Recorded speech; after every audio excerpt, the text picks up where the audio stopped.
So I do curse in this. So if you don't want to hear me curse, don't watch. Thank you for hanging in there and watching my video. So if you want to stop at this point, I appreciate you for watching up to this point. Thank you. Hi, my name is Alicia, and if this is your first time visiting my channel, welcome in the book. So I really don't have no notes, but this video is child-free and solo for life like me. How to ignore people in this judgmental society for life. Here's your survival guide and your big sis in this. For those who haven't been around, I'm just gonna give you like a little bit of a history. So growing up, I always resonated with being an auntie. Even as a little girl, being a mom wasn't really like a huge desire. I used to sit here and watch girls fight over boys, try to beat me up over boys, and talk about they're looking at you more and all that stupid shit. And I also was in a religion where they're very pushy on marriage and kids, and you would be such a good wife for somebody one day. And they pushed it on me so hard that I started to lose interest. And men and guys don't define my worth. And so because I thought differently than people around me in my religion, I sort of just naturally started to distance myself. And yeah, I've had my fair share of relationships with guys and fell off and fucked up so bad. I'm like, damn, like I could be a pathetic asshole by myself. And I feel like every time I trusted people with my life like that, I've always messed up. So I said, you know what, I think I'm just gonna take a different path than most people. And of course, my religion, there's a lot of people who are kind of judgmental, and we're married, so everybody else needs to be married. And I just think what it boils down to is we need to all be supportive of each other, no matter if we understand someone's path or not. But there's a lot of like busybodies, and some of my mom's friends like, you would be such a good spouse or somebody. I'm like, that's all right. I'm sort of more on the single side and the child-free side, and I have medical issues, and they told me I can't have kids. And when my doctors first told me that, I didn't go, woe is me. I'm not a victim, and I don't want anybody in my life feeling sorry for me. The wheels in my head started to spin, and I felt a calling on my life. It's, how can I be of service to my cousins who are moms, my friends who are moms, and my family members who are moms? And I tell them this all the time, and I'm going to tell as many people as I can. Your mental health, mom's self-care is more important to me than me having kids. Infertility awareness, black maternal health care, mom suicide prevention, postpartum depression, and postpartum psychosis, those causes are way more important to me than me having kids. And I've lost so many friends to suicide that I take mom's mental health very seriously, and I made a promise to my friends that passed away. I can't care for you guys anymore, and I can't look out for you, and I'm sorry that I didn't notice the signs, and maybe I could have taken the weight off, but I made a promise to them that as much as I can, I will look out for the mental health of my loved ones, especially my moms, you know, my cousins who are moms, my friends who are moms, my family members who are moms. I will do what I can.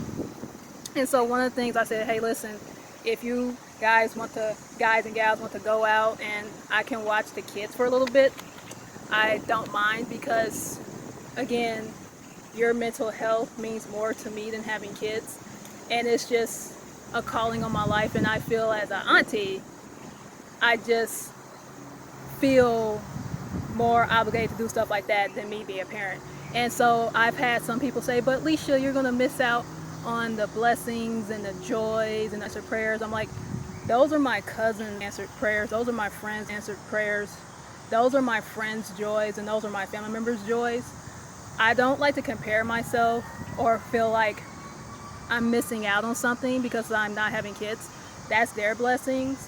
I want to find my own blessings, and I don't try to like, oh man, I'm missing out. I'm not a victim. You know, my cousins are my legacies. I had to thank my grandpa Andrew and my great grandma Oda May, meaning my technically Andrew's my great grandpa, my grandpa Isaac and my granny Thelma, because they're the ones that had all the kids. We are my mom is one of 13, my grandpa's one of 12, and I feel like my cousins are my kids and they're my legacy. I really don't feel like I'm missing out on anything. And some people are like, but Leisha, you know, you don't know what you'll be like as a parent, and you don't know what you don't know. And I don't want to have kids just to figure out what I'm missing out on. And sometimes you figure out too late that things are not for you. And I just hate to have kids and regret them. I'd rather not have them.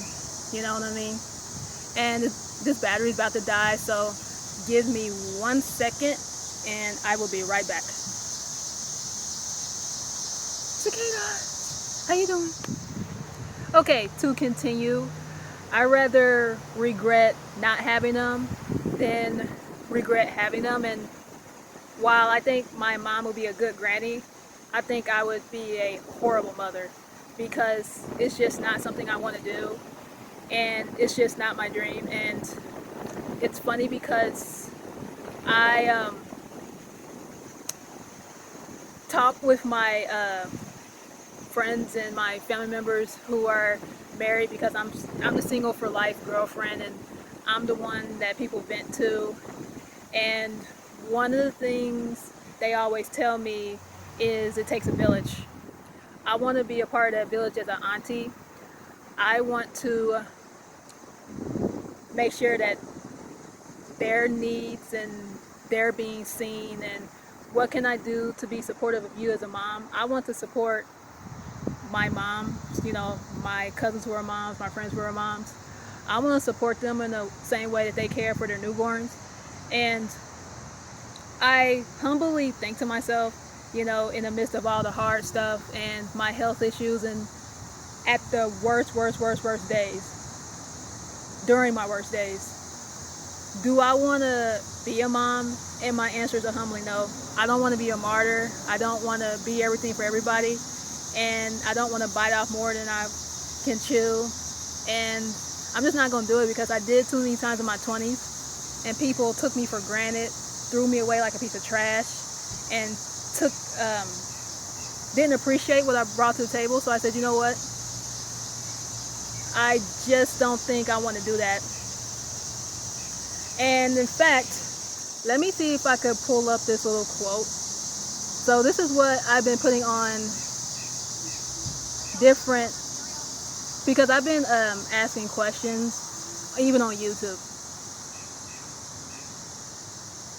Congratulations. Thank you for making this and sharing. I'm an auntie. I'm not having kids, but watching this and other videos gives me an inside scoop. How can I support my friends and family members that are moms? What would they want in a care package? How can I support a laboring mom in the delivery room if I'm invited in that sacred space? Mom self-care is really important to me, and I want to make sure they feel cared for and supported. Those sorts of things. I don't know what it's like, so I'm literally taking notes as an aunt. This is the closest way of being there without experiencing it. Thank you for sharing this part of your life with us. I am always taking notes, asking questions. Hey, what can I do to make sure that you feel supported? Yes ma'am, yes ma'am, yes ma'am. And I'm always taking notes, but me as a mom, no. So,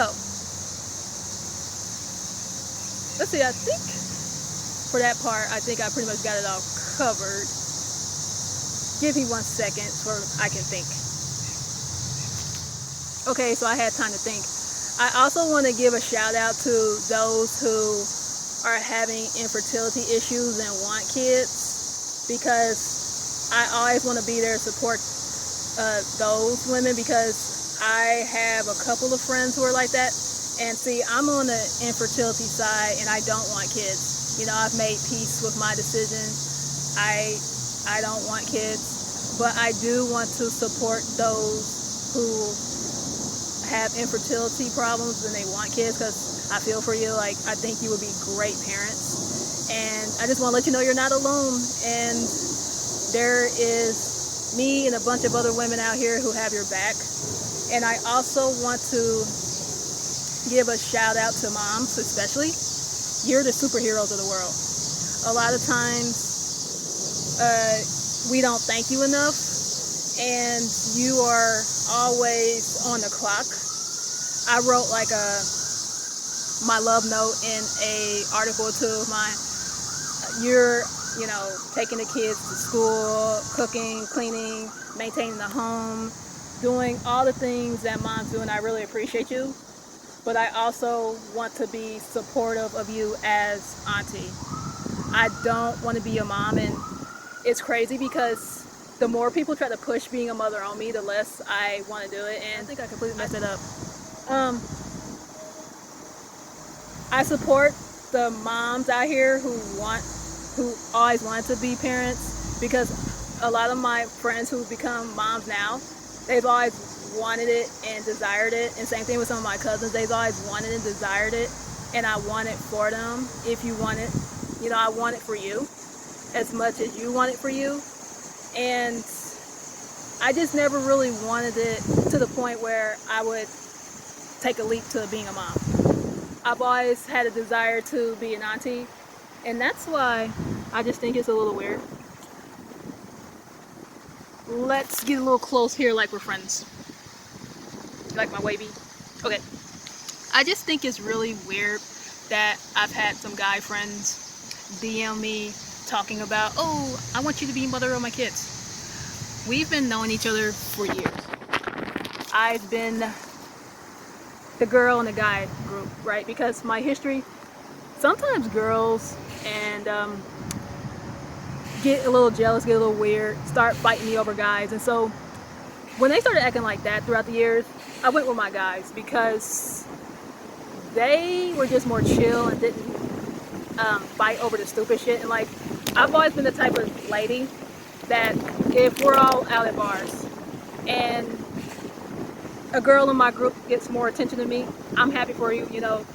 That's your attention, that's your shine, have your moment. It's okay to not have the spotlight on you all the time. Like, let other people have their moment. And I can be supportive of that. But a lot of girls I ran into can be jealous, catty, and a little bitchy. And so I started hanging out with guys. And so I have a bunch of guy friends from grade school, high school, college. I've heard stories about their scorecard, history, and I was the honorary, the girl in the group. And for all the years they've known me, I'm the auntie. I love you as friends. I see you as my brothers. I see you as my cousins, but that's it. Some of them have kind of been getting squirrely on me lately. You're being such a good mom to my kids. No, I'm not called to do that. And I just find it to be a little weird. And they know that I want to be auntie. And I've had to really start distancing myself from them, some of them, because I'm not the one, the two, or the three. Like, no. I don't know what's gotten into them, but no. Especially some of my horoscopes and tarot readings talk about, you're such a catch today, and you're this, you're that. And I'm like, It's not about what I look like. It's about doing what's best for me at this stage of my life and for the rest of my life. And then some. And they know, or should know, I'm your sister. I'm friends with their exes. We have history. We go back years. I'm drinking buddies with your auntie. There's no way. So, I'll be right back. To continue, I've had the Come to Jesus meeting with several of my guy friends. I said, listen, I love for others, but I'm not her. I wish you the best of luck in love, but I ain't the one, the two, the third. I ain't the fourth, the fifth, sixth. So I'm your friend. I'm the person that has taken shots with your grandma and your auntie. We've buried friends together. We've had too much history. No. And so I think I'm gonna start like with my survival guide advice. Number one, like, if you have infertility issues, if you're a parent that needs to vent, or you're somebody like me who is child free, I just think we need to all support each other in our journeys, no matter what it looks like to other people. I just hate how we rip each other's heads off and we try to say, oh, our way of life is better than this and our way is the best. And no, you do you. You do what works best for you. If you want kids, I want it for you. But if somebody in your life don't want kids, you need to support that person too. Hope they're okay. Instead of noise.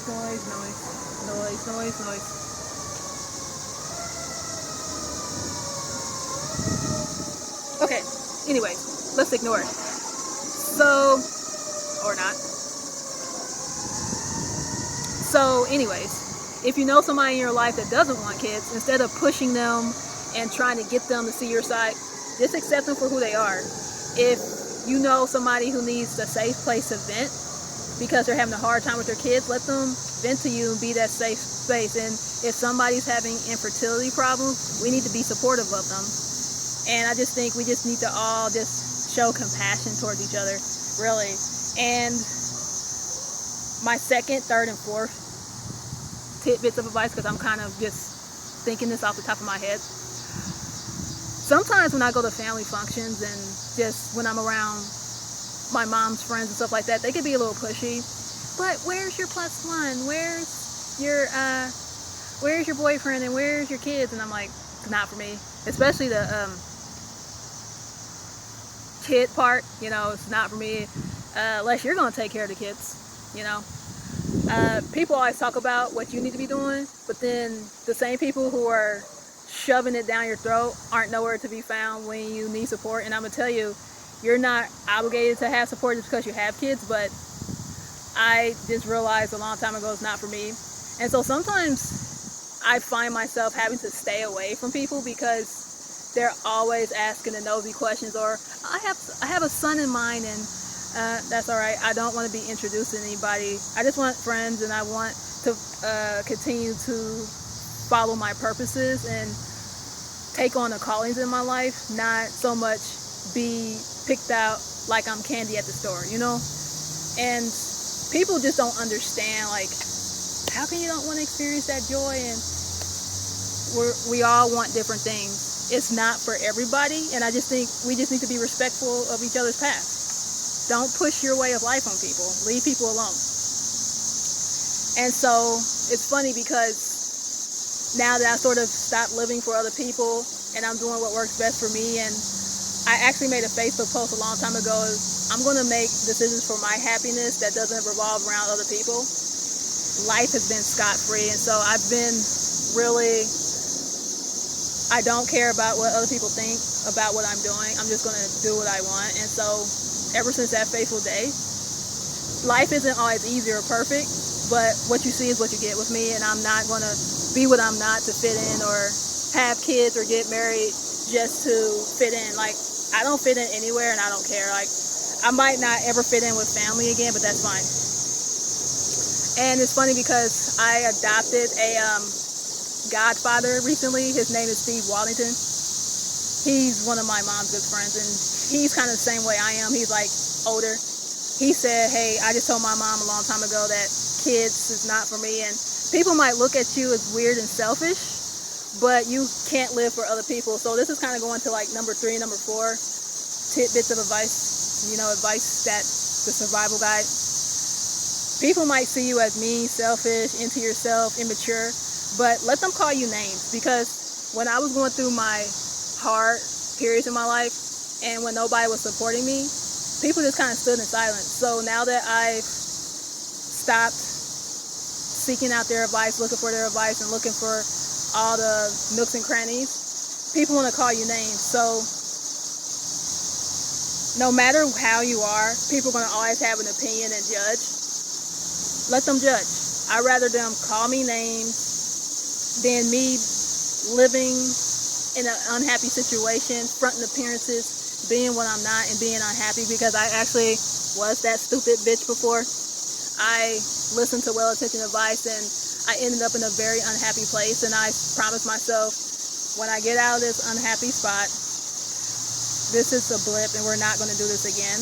And so ever since that fateful day, I've sort of been on my own path and journey, and just know that a lot of people are not going to understand what you're doing, and that's fine.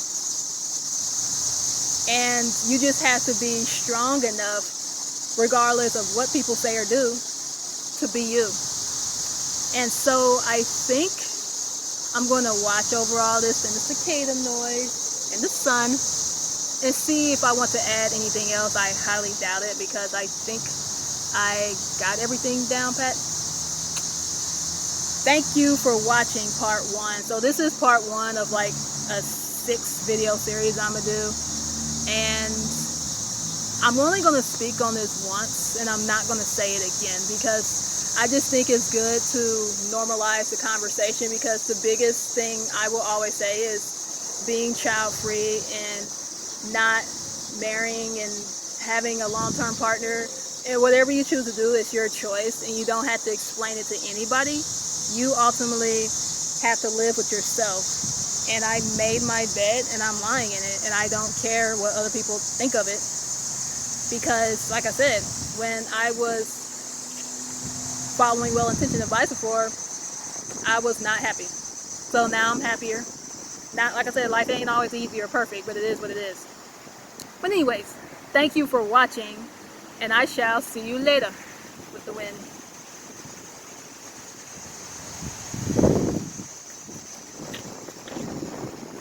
All right, I'm going now. Bye.